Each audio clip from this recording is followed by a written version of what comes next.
நண்பர்கள் அனைவருக்கும் வணக்கம். திருமண பொருத்தத்தில் ஒருத்தருடைய சூரிய சந்திரர்களும் இன்னொருத்தருடைய சூரிய சந்திரர்களும் கனெக்டிவ் ஆச்சு வச்சுக்கோங்க. ஒருத்தருடைய சூரியன் இருக்கும் இடத்தில் அதே டிகிரியில் அது சந்திரன் இருக்குன்னு வச்சுக்கோங்க. ரொம்ப ரொம்ப பவர்ஃபுல் பொருத்தம். இன்னொருத்தருக்கு சூரியன் இருக்கக்கூடிய இடத்துல சந்திரன் இருக்கார். ஒருத்தருடைய சந்திரனும் ஒருத்தருடைய சூரியனும் கனெக்டிவிட்டி ஆகுதுன்னு வச்சுக்கோங்க. சூரியன் வலதுகன், நமக்கு பெண்களுக்கு சந்திரன் வலதுகன். ஆண்களுக்கு சூரியன் வலதுகன், பெண்களுக்கு சந்திரன் வலதுகன். ரெண்டு பேருக்கு ஒரு தான் வலதுகன் அல்லங்க. அது நான் மூல நூல்கள்லேருந்தே உங்களுக்கு உதாரணம் காட்டுறேன். அடுத்த வீடியோவில் உங்களுக்கு என்ன அந்த நூல் பேரோட சொல்கிறேன்.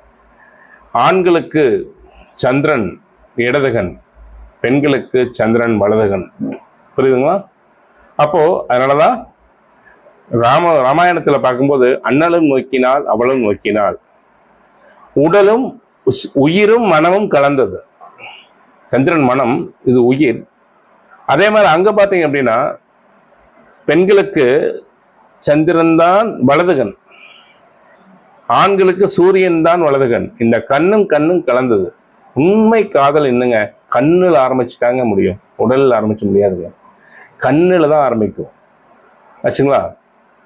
கண்ணும் கொள்ளையடித்தால் காதல் என்று அர்த்தம். இன்னைக்கு கலைஞன் கூட சொல்லியிருக்கேன் அல்லவா, சொல்லவா. அப்போ இந்த கண்கள் அப்படின்னு சொல்லக்கூடிய உயிரும் கலக்கக்கூடிய தன்மை அப்படிங்கிறது ஒருத்தருடைய சூரிய சந்திரனும் கனெக்டிவிட்டி ஆகிறது. அதோடு சேர்த்து லக்னமும் குருவும் கனெக்டிவ் ஆச்சுன்னு வச்சுக்கோங்க. ரொம்ப டாப்பா இருக்கும், ரொம்ப டாப்பா இருக்கும், மிக உயர்ந்த நிலையை கொடுக்கும்.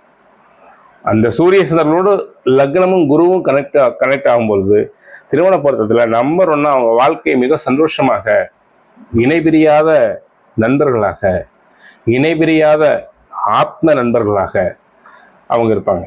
ஒன்று மட்டும் புரிஞ்சுக்குங்க, நம்முடைய உற்ற நண்பர்களோ அல்லது எதிரிகளோ இவங்க தாங்க நம்முடைய வாழ்க்கை துணை. கடவுள் என்ன செய்யறான்னா, நல்ல புண்ணியம் பண்ணவங்களுக்கு நம்முடைய வாழ்க்கை துணையே வரும், அல்லது நம்முடைய நெருங்கி நம்ம நல்லா இருக்கோம்னு நினைக்கக்கூடிய ஆத்ம உற்ற நண்பர் நம்ம வாழ்க்கையில் மனைவியா வருவாங்க, கணவனா வருவாங்க. ரொம்ப ஆட்டம் போட்டுருந்தோம்னா நம்ம பழிவாங்க துடிக்கிற ஒரு ஆன்மா தான் நமக்கு வாழ்க்கை துணையா வரும். அப்போ நல்ல வாழ்க்கை துணை அமையணும்னா புண்ணியம் பண்ணணும். 5ஆம் பாவம் நல்லா இருக்கணும். 5ஆம் பாவம் நல்லா தான் திருமணம் வெற்றி பெறும். 7ஆம் பாவத்துக்கு 5ஆம் பாவம் எத்தனாம் பாவம்? 11ஆம் பாவம். திருமணம் வெற்றியில் முடிய வேண்டும் என்றால் 5ஆம் பாவம் கிடக்கூடாது. அப்ப புண்ணியம் செஞ்சிருந்தா தான் இந்த மாதிரி அமையும். புரியுதுங்களா? இப்போ புண்ணியமே நமக்கு நல்ல வாழ்க்கை துணையை கொடுக்கும். நம்முடைய நற்செயல்களும் நம்முடைய புண்ணிய அமைப்புகளும் நமக்கு நல்ல வாழ்க்கை துணையை கொண்டு வந்து நிறுத்தும் என்பதை மறந்துடாதீங்க. புண்ணியம் செய்யுங்க, நல்ல வாழ்க்கை துணையோடு சந்தோஷமா வாழுங்க.